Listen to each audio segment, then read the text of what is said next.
Pues bienvenidos de nuevo a Historia Estadio. Después de una breve pausa, la semana pasada, volvemos a la carga en edición Días de Asco y Niebla, ¿vale? Pero bueno, pues aquí estamos en la Cueva de Pícaro y vamos a seguir hablando de historia, ¿vale? De historia antigua. Y vamos a seguir con Grecia, ¿vale? Vamos a seguir con Grecia y con Persia, que son los protas de momento. Así que nada, pues sin más, adentro con Grecia. Vale, y es que ha llegado el momento en Grecia de hablar de Pericles, de su Atenas y de su tiempo. ¿Quién es este Pericles? ¿Quién es este hombre que ha conseguido dar su nombre a la época de mayor esplendor de Atenas en la Grecia clásica? Y es que hablamos, sabéis, de Grecia de Pericles, de Atenas de Pericles o incluso del siglo de Pericles, ¿vale? Al siglo V antes de Cristo. Bueno, pues vamos a ver, Pericles, siglo V, no, siglo sexto antes de Cristo, perdón, bueno, volvamos. Pericles era hijo de un general griego, ¿vale? De un general llamado Jantipo, y era familia del propio Clístenes, del que ya hablamos en su momento.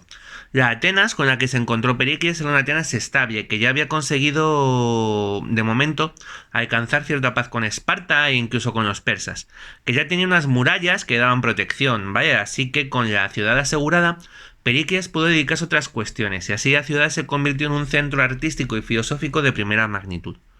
El propio Pericles era amigo personal y discípulo de Anaxágoras, ¿vale? Uno de los filósofos más brillantes de la antigüedad, y también era amigo de Fidias, el artista al que le encargó la reconstrucción de la Acrópolis y cuyos mármoles han pasado a la historia de la construcción, ¿vale? Pues por ejemplo del Partenón. Aunque si queréis ver estos mármoles de Fidias en el Partenón, no vayáis a Grecia, porque están todos en el British, en Londres, ¿vale? Piratillas. Pericles hizo que Atenas brillara pues con muchos otros nombres que han pasado a la historia de muchas disciplinas. Hay arquitectos como Hipodamo de Mileto, filósofos como Protágoras o Zenón de Elea. Este es el de la paradoja de la híbrida tortuga, ¿vale? El historiador Heródoto, los dramaturgos Sófocles y Eurípides. Eurípides que desde mi punto de vista, es probablemente el mejor autor de teatro clásico de Grecia. Y estos son solo algunos de los muchos griegos que hicieron brillar a Atenas del momento, ¿vale? Políticamente, Pericles se había situado junto a Temístocles y en contra de Cimón en los años previos, ¿vale? En los años de enfrentamiento entre ambos. Y de hecho fue uno de los líderes populares que dirigieron el asalto político al poder en Atenas, que terminó con el ostracismo y el destierro de Cimón, ¿vale? Después de aquel fiasco de la intervención de Atenas en ayuda de los espartanos que vimos hace un par de semanas, ¿vale? Y con esto Pericles se convertía en una de las figuras más importantes de la política ateniense, promoviendo varias medidas en diferentes arcontazgos, ¿vale? Que ganaron reputación de populista, derivando cada vez más el poder político hacia las clases bajas de la ciudad. De hecho, Pericles, que contaba con una gran riqueza, promovió leyes en favor de la educación de los más pobres, asumiendo los costes, por ejemplo, de la entrada de los pobres al teatro. Y realmente fueron estas reformas las que hicieron que Pericles pasara a la historia como el padre de la democracia ateniense. Y llegó a ser denominado por Tucídides, pues que era todo un fanboy de Pericles, como el primer ciudadano de Atenas, ¿vale? El líder republicano y mentor de Pericles fue Fialtes, y del que ya veamos un poquito, es una figura un poco misteriosa de este momento, fue asesinado en el año 460. Sí, siguió quinto, que leches. Siguió quinto. Pericles siguió quinto. Fue asesinado en el año 460, lo que hizo que Pericles se convirtiera prácticamente en el líder natural, en su sucesor, frente a los republicanos de Atenas, ¿vale? Pero recordemos que estos fueron los años de la primera guerra del Peloponeso, en los que Atenas tuvo que hacer frente a Esparta y muchos de sus aliados al tiempo que se enfrentaba a los persas en Egipto y Chipre, ¿vale? Etcétera. Y el poder de Atenas iba cambiando, de hecho, como ya vimos, e incluso Cimón tendría que volver a la ciudad, lo que debió suponer una patada en los Pelópidas para Pericles. Aunque la angustia no duraría mucho. Cimón murió en el 440 y pico en Chipre, ¿vale? Y así en el año 444, y con la paz con Esparta encima de la mesa, volvió a haber un profundo enfrentamiento político en Atenas. entre los demócratas de Pericles y los conservadores de Tucídides. Se llama igual que fanboy de Pericles e historiador, pero no es el mismo, ¿vale? Es otro Tucídides. Parece ser que Pericles hizo un uso magnífico de oratoria, tan brillante que aún hoy en sus textos se escuchan los ecos de las hostias que recibieron sus rivales. Y Pericles se convirtió así en el estrategos, en el general de la ciudad de Atenas, y repetiría en el cargo durante los siguientes años. Ya no dejaría el gobierno de Atenas hasta su muerte. ¿Vale? Ojo, que además de dirigir y embellecer Atenas, Pericles no se olvidó de la política exterior. Y es que además de participar, dirigir y financiar varias de las acciones de Atenas durante la primera guerra del Peloponeso, y de hacer que la ciudad participara en la llamada Segunda Guerra Sagrada, en la que devolvió a los focios el control sobre Delfos, organizó en el año 444 la guerra contra Samos, ¿vale? El último evento bélico previo a la Segunda Guerra del Peloponeso. No debemos olvidar que el embellecimiento de Atenas fue financiado por el tesoro de la Liga de Delos, ¿vale? Y a estas alturas, la Liga de Delos es ya una colección de marionetas en manos de Atenas, y por lo tanto de Pericles. Y algunas de estas campañas de Pericles se destinaron a mantener a estas ciudades de la Liga de Delos bajo el dominio ateniense, que tampoco es cuestión de perder el norte, demócrata pero a su manera, y para los atenienses. Y con Pericles sobre la mesa, vamos a empezar a hablar de las guerras del Peloponeso. Seguimos con Grecia.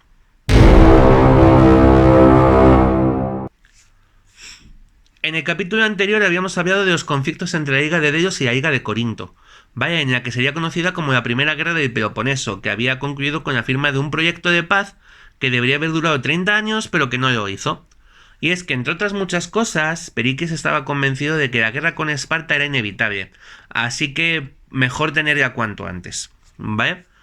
En un momento en el que Atenas estaba en plenitud de sus fuerzas y en el que quitarse el temita de Esparta de en medio iba a permitir dedicarse a otras cosillas, ¿vale? Por cierto, según algunos historiadores, una de las cosas que Pericles hacía en su tiempo libre era tener orgías sin fin organizadas por la que sería su compañera, que no esposa, una mujer llamada Aspasia, que poco menos que tenía una red de prostitución y corrupción de mujeres. Pero como esos ataques vinieron de los sectores más críticos con Pericles, vamos a ponerlos en cuarentena y a pasar un poco de puntillas sobre ellos. Que sepáis que esto se comentaba, pero que no está confirmado que fuera verdad, ¿vale? Total, lo que sí que es verdad es que Pericles hacia el año 433 decidió empezar a tocar las pelotas a Esparta, a ver si terminaban saltando. Dijo, yo toco las palmas, a ver si estos bailan, ¿vale? Atenas empezó enfrentándose a Corinto, una de las ciudades más importantes del Peloponeso, y que de hecho, como ya hemos visto, daban nombre a la Liga de Ciudades de la órbita espartana, la Liga de Corinto.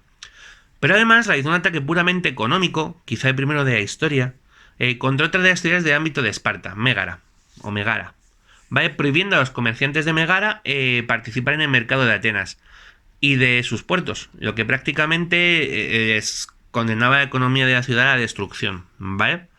Los atenienses habían tocado las palmas y los espartanos, aliados de Megara y de Corinto, salieron a bailar, ¿vale? Enviando una delegación a Atenas para reclamar una serie de acciones que incluían el levantamiento del bloqueo de Megara y la expulsión de la ciudad de Pericles y de toda su familia. Poco dispuesto a amedrentarse, Pericles aceptó los términos de Esparta siempre que se cumplieran sus propias peticiones. Dijo, sí, perfecto, me parece bien, todo ok. Yo me voy, devolvemos Megara tal, pero a cambio vosotros vais a acabar con la expulsión de extranjeros de vuestras tierras y vais a reconocer la autonomía de vuestras ciudades aliadas, ¿vale? Por supuesto, los espartanos se negaron, así que Pericles también lo hizo, y ambas ciudades se prepararon para la guerra, que terminaría estallando en el año 431. El rey de Esparta en aquel momento, Arquidamo, sería quien golpearía primero, ¿vale? Y envió a los ejércitos de Esparta a invadir el Ática. Pero se encontró con que no había nadie a quien enfrentarse, y es que Pericles, viendo venir lo que podía ocurrir, había evacuado el Ática, y había guarecido a sus habitantes detrás de los muros de Atenas. Los famosos muros de Argos, que evidentemente iban a demostrar ahora su utilidad.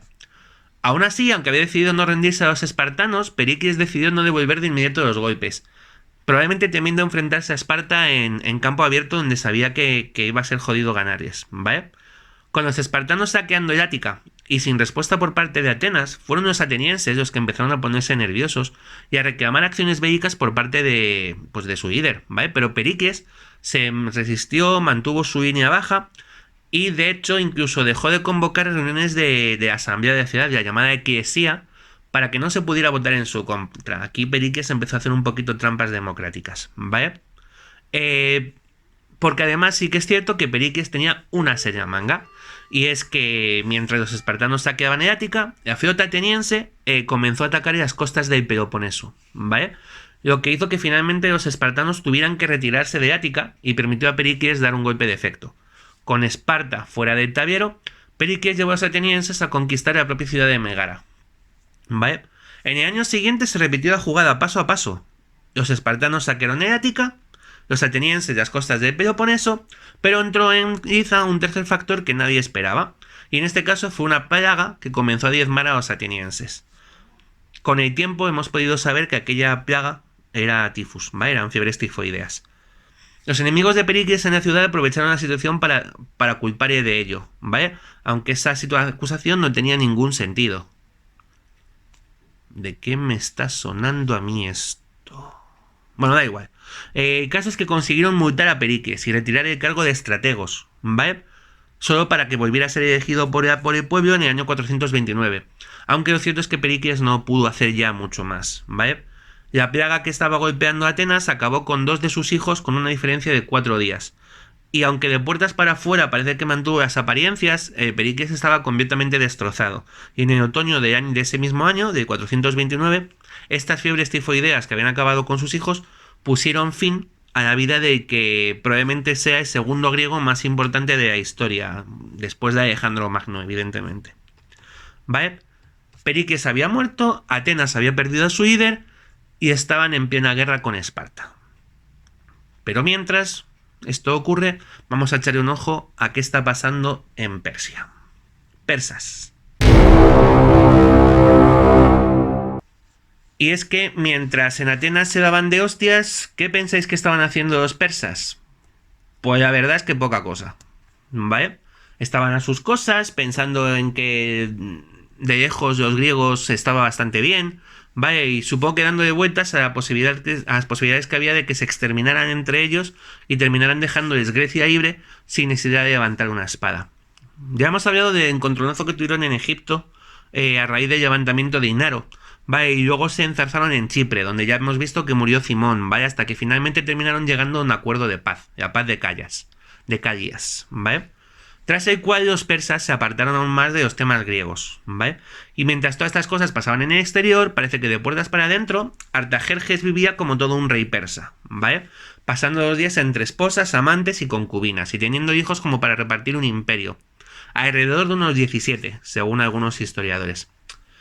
Artajerjes moría en el año 424, ¿vale? Antes de Cristo, después de un larguísimo reinado, y va a suceder por su único hijo legítimo, Jerjes II, que había sido considerado su heredero durante la vida de Artajerjes. Pero desde el mismo momento de la coronación de Jerjes II, 2 de sus hermanos se pusieron en contra de este nuevo Shah, ¿vale? 2 hijos de distintas concubinas. El primero va a ser... me he perdido, perdonad. Vale, el primero va a ser Sogdiano, ¿vale?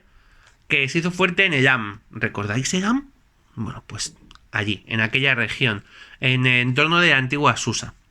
Y el segundo, Oco, era sátrapa de una región llamada Hircania, una región situada junto al mar Caspio, que se abría las llanuras de Asia Central, y que contrajo matrimonio con una de sus medio hermanas, Parisátide, ¿vale? También hija de Artajerjes y de una de sus concubinas. Sogdiano dio un paso adelante y parece ser que por orden suya Jerjes II sería envenenado, ¿vale? Muriendo tras solo 45 días de reinado y convirtiéndose Sogdiano en el nuevo Shah. Aunque su reinado también va a ser corto, 6 meses aproximadamente. Porque desde Hircania, Oco parecía haberse hecho con el apoyo de Egipto siempre dando por culo, y otras satrapías, ¿vale? Y se alzó contra Sogdiano. Oco se cambió el nombre, se hizo llamar Darío II y derrotó a su hermano, ¿vale? De modo que Darío II se convirtió en el sucesor real de Artajerjes, ¿vale? Sin embargo, todo este jaleo dinástico parece que perjudicó bastante el poder del Shah en sus dominios, ¿vale? De modo que tuvo que centrarse en hacer frente a varias revueltas y conjuras palaciegas, donde parece ser que su esposa hermana, Parisátide, era una experta, ¿vale? Las veía venir todas y esperaba hacerse a su lado una principiante, ¿vale? Con todos estos jaleos dentro de casa, Darío no tuvo muchas oportunidades de intervenir en el exterior del imperio, de modo que prefirió quedarse al margen de los asuntos griegos hasta que finalmente, hacia el 408, se sintió con suficiente fuerza como para declarar de nuevo la guerra a Atenas, ¿vale? Enviando a su hijo Ciro a liderar a los ejércitos persas. Pero de esto vamos a ver un poquito más adelante, dentro de un ratín, ¿vale? Volvemos a Atenas.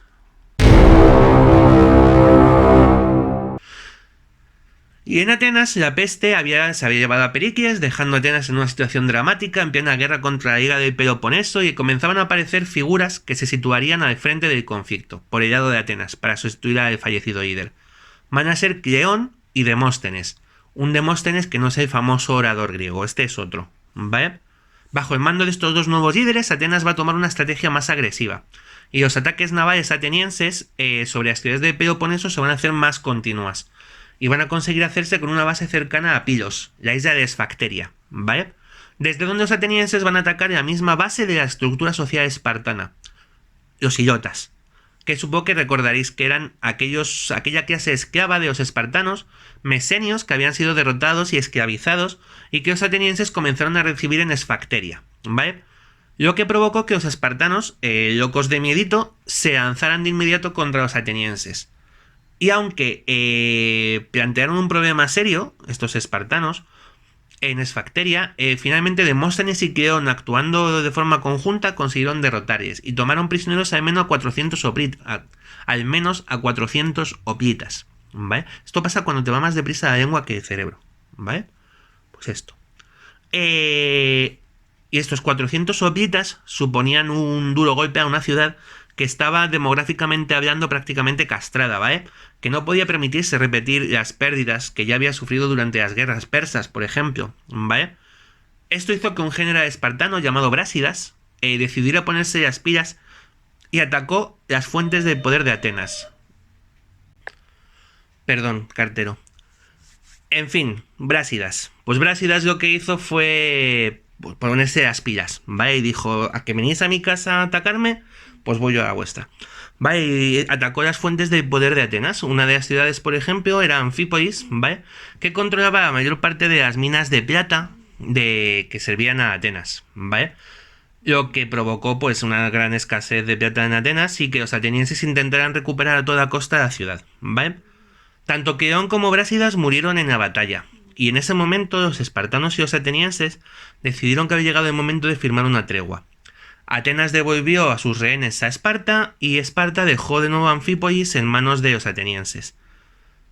Pero, como podemos suponer, fue una tregua que no dejó a nadie satisfecho. Y va a ser muy breve, alrededor de 6 años, que aún así estuvieron salpicados de conflictos. Y es que con Esparta puesta en jaque por los atenienses, algunas de las ciudades situadas bajo su dominio comenzaron a plantearse cómo sería un mundo sin espartanos. Y al frente de estas ciudades se situó Argos, ¿vale?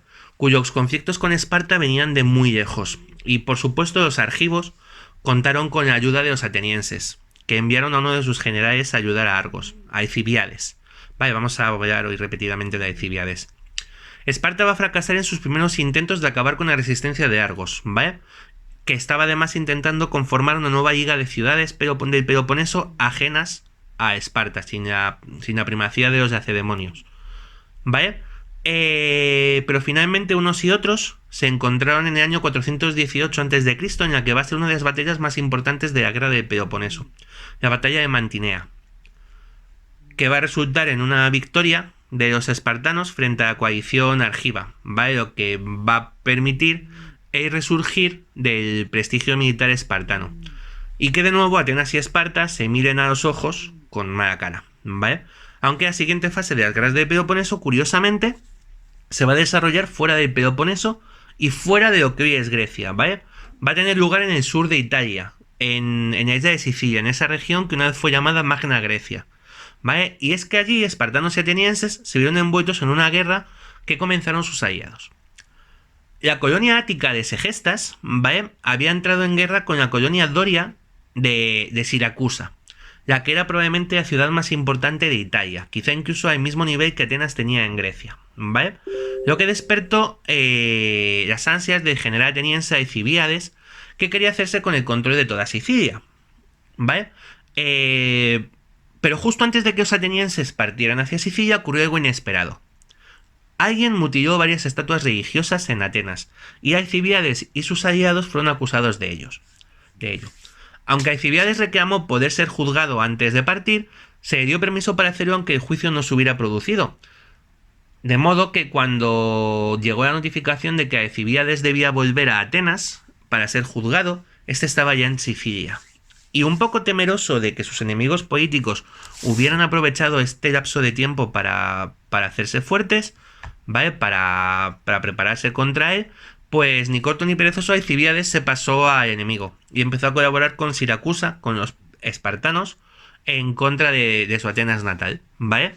Alcibíades informó a Esparta de las intenciones de Atenas de utilizar Siracusa, esta guerra, este conflicto en Sicilia, como pretexto para conquistar toda Siracusa y probablemente toda Italia, ¿vale?, y de allí pues utilizar esas fuerzas para atacar a los espartanos.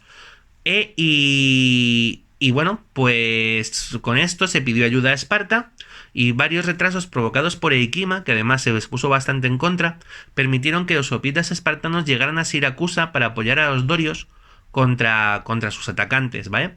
Espartanos y atenienses volvían a enfrentarse de nuevo en Siracusa, siendo los atenienses completamente arrasados, ¿vale? Y sus pocos supervivientes se vieron obligados a huir tierra adentro, donde además fueron cazados, perseguidos y asesinados por los espartanos. Pero es que además, siguiendo los consejos de Alcibíades, Esparta había decidido llevar la guerra a las mismas puertas de Atenas, y lo hizo tomando una ciudad muy cercana a la capital de Ática. Tomó Decelia, la ciudad de Decelia, a una escasa distancia de Atenas, ¿vale? Lo que interfirió en bloqueando la ciudad de todo su aprovisionamiento terrestre, obligando a los atenienses a aprovisionarse por mar, a llevar sus provisiones a la ciudad por mar, lo que las encareció notablemente. Pero es que además liberaron a los esclavos atenienses de las minas de plata, lo que dejó a Atenas sin parte de sus ingresos, y obligados a reclamar cada vez más tesoro de sus aliados de la Liga de Delos, lo que hizo que esta comenzara a zozobrar, ya que varios integrantes de la Liga de Delos se plantearon abandonarla. Con la armada de Siracusa de parte de los espartanos, además, gran parte de las colonias atenienses de Jonia quisieron independizarse de Atenas, lo que provocó finalmente una revuelta oligárquica dentro de la ciudad, la llamada Revolución de los 400, ¿vale?, donde estos 400 aristócratas intentaron llegar a un acuerdo de paz con Esparta. Pero la reserva de la flota ateniense, unos 100 barcos situados en la isla de Samos, se negaron a aceptar estos cambios políticos con Atenas, y de hecho continuarían enfrentándose a los espartanos, y lo hicieron bajo el mandato de un general inesperado, Alcibíades, ¿vale?, que había traicionado a Esparta y se había pasado de nuevo al lado de los atenienses. Pero no de la ciudad, sino de aquellos que aún seguían luchando, ¿vale? Y bajo su mando Atenas vivió algunas victorias que alejaron un poco el fantasma de la ruina de la ciudad y le permitieron recuperar gran parte de su imperio. Y en este momento hace su entrada en la historia un nuevo personaje, Lisandro, ¿vale?, un general espartano que se va a poner frente a las tropas lacedemonias, ¿vale?, que aunque no tenía parentesco con la familia real, como sí tenían la mayoría de los generales espartanos, va a demostrarse una vía estratega, ¿vale? Y además va a convertirse en el amigo personal del príncipe Ciro el Joven, e hijo de Shah Darío II, del que ya hemos hablado. Con Atenas sumida en un caos político y militar, que les llevó incluso a acabar con la ejecución de 6 de sus mejores generales a causa del mal tiempo, y esto es tal cual, ¿vale?, Lisandro decidió aprovechar la situación de sus enemigos y atacó directamente el Helesponto, ¿vale?, que es una zona de Grecia que es el granero de Atenas, lo que obligó a los ejércitos atenienses a ponerse en movimiento de inmediato y enfrentarse a los espartanos en la batalla de Gospótamos, que tiene un nombre horrible, ¿vale?, en el 405 a.C. Esparta en el Gospótamos aplastó a los ejércitos atenienses, se hizo con el control del Helesponto y puso cerco a la propia ciudad, ¿vale?, protegida por los muros largos, pero sin suministros. Así que finalmente, llevados por el hambre, los atenienses tuvieron que rendirse a los espartanos, y esta vez no les tembló el pulso a la hora de imponer a los atenienses unas condiciones de derrota que les impidieran volver a entrar en guerra con Esparta. Y aún así los espartanos fueron más clementes de lo que se exigían sus aliados. Corinto y Megara, por ejemplo, exigieron la destrucción de Esparta y la reducción de todos sus habitantes a la esclavitud. Pero los espartanos argumentaron que no se podía llevar esas condiciones a cabo sobre una ciudad que había aportado a Grecia lo que había aportado Atenas, ¿vale? Durante las guerras dóricas, las guerras médicas, por ejemplo, ¿vale?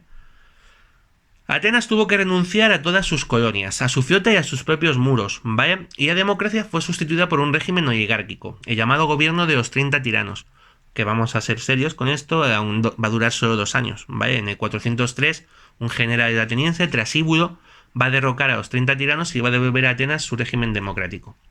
Pero con la rendición de Atenas tras Egóspotamos, concluyen, de momento, las guerras entre Esparta y Atenas, y sorprendentemente ambas ciudades han sobrevivido. Que ojo, Atenas estuvo muy cerca de convertirse en un sembrado, las cosas como son. Pero el tiempo de Esparta como potencia hegemónica de Grecia va a durar muy poco, y es que Tebas va a cobrar cada vez más importancia, y es que sí, la política de Grecia en esta época es una puñetera locura, ¿vale? Pero vamos a echar un ojo a lo que pasa al otro lado del Bósforo. Volvemos a Persia. En el año 408, ya en las etapas finales de la guerra del Peloponeso, Darío II había decidido dar un mayor apoyo a los espartanos contra sus enemigos, ¿vale? Los atenienses. Y para ello va a enviar ejércitos persas dirigidos por su hijo Ciro el Joven, ¿vale? Este Ciro va a ser hijo de Isha, de Darío II, y de su medio hermana, Pasirátide, ¿vale? Probablemente la mujer más influyente de la corte de Darío II.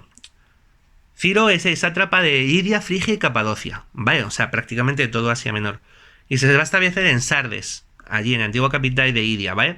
Donde conoció al general espartano Isandro, del que ya hemos hablado, con el que trabó una fuerte amistad. Las tropas persas van a colaborar con los espartanos en la derrota de los atenienses, pero Ciro no va a poder disfrutar demasiado de estas victorias, ya que en el 404 fue llamado a Susa por su madre, por Pasirátide, ¿vale? Ya que Shah agonizaba y todo indicaba que Ciro se iba a convertir en el nuevo Shah de Persia. Ciro regresó corriendo a Susa y poco después Darío moría. Pero lo previsto no ocurrió. Los deseos de Pasirátide se ignoraron y el elegido para convertirse en nuevo emperador sería otro de los hijos de Darío, Arbaces, ¿vale? Que va a subir al trono cambiando su nombre por el de Artajerjes II, ¿vale?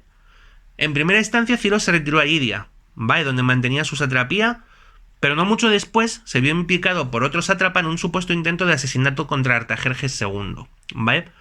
Artajerjes II ordenó que lo aprisionaran y lo ejecutaran, y solo la intervención de su madre, de Pasirátide, hizo que Ciro fuera perdonado y pudiera volver a Sardes, ¿vale?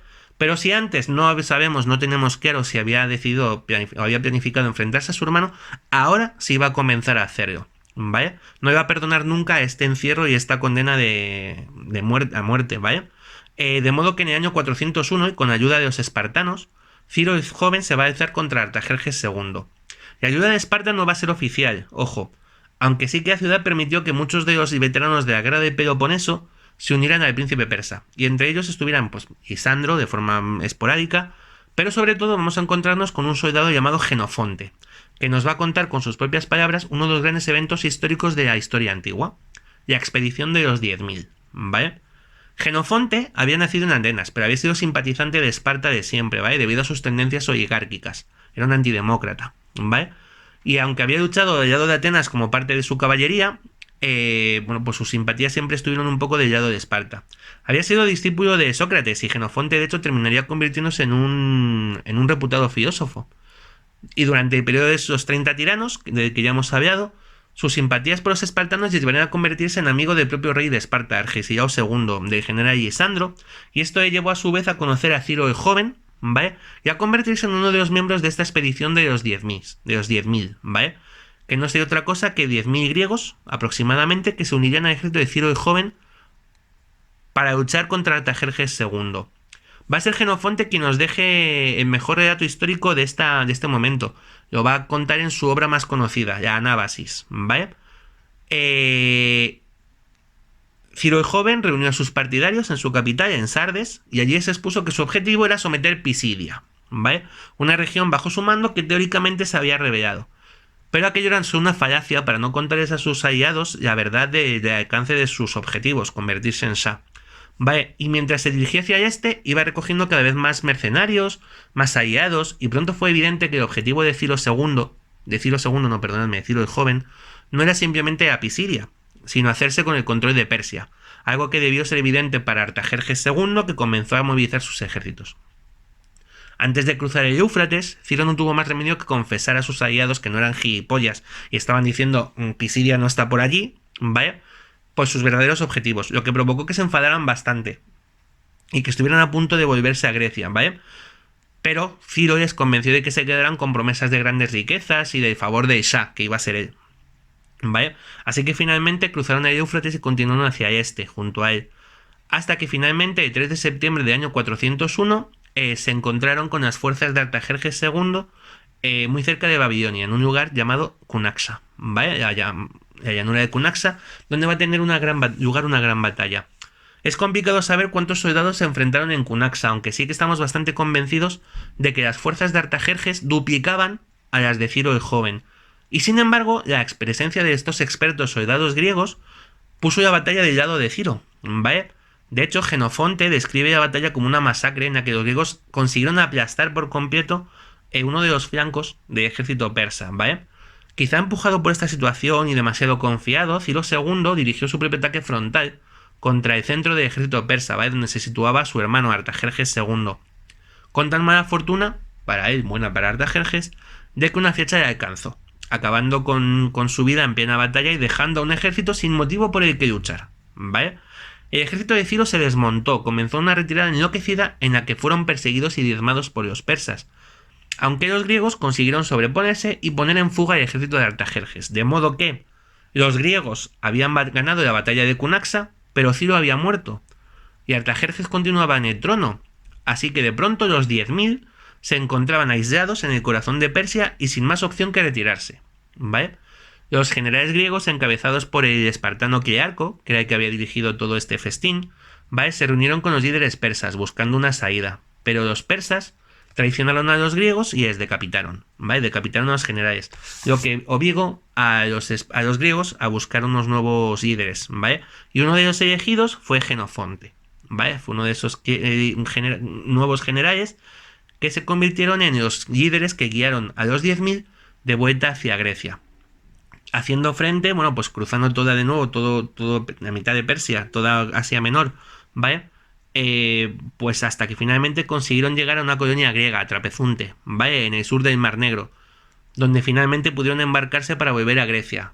Esto a grandes rasgos. Si estáis interesados, leeros de Anábasis, ¿vale? Que es bastante interesante, ¿vale? Pero bueno, a grandes rasgos consiguieron volver después de muchas peripecias y desde este puerto, Trapezunte, terminaron regresando a Grecia. A grandes rasgos, insisto que algunos griegos no estaban muy contentos de tener un ejército a sus puertas, ¿vale? Y expusieron alguna zancadilla.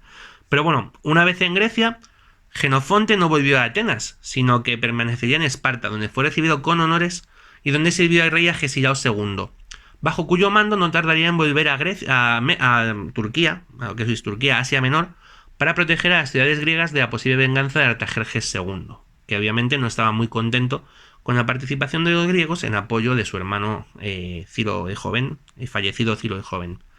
Y con esto hemos llegado en Grecia y Persia al año 400.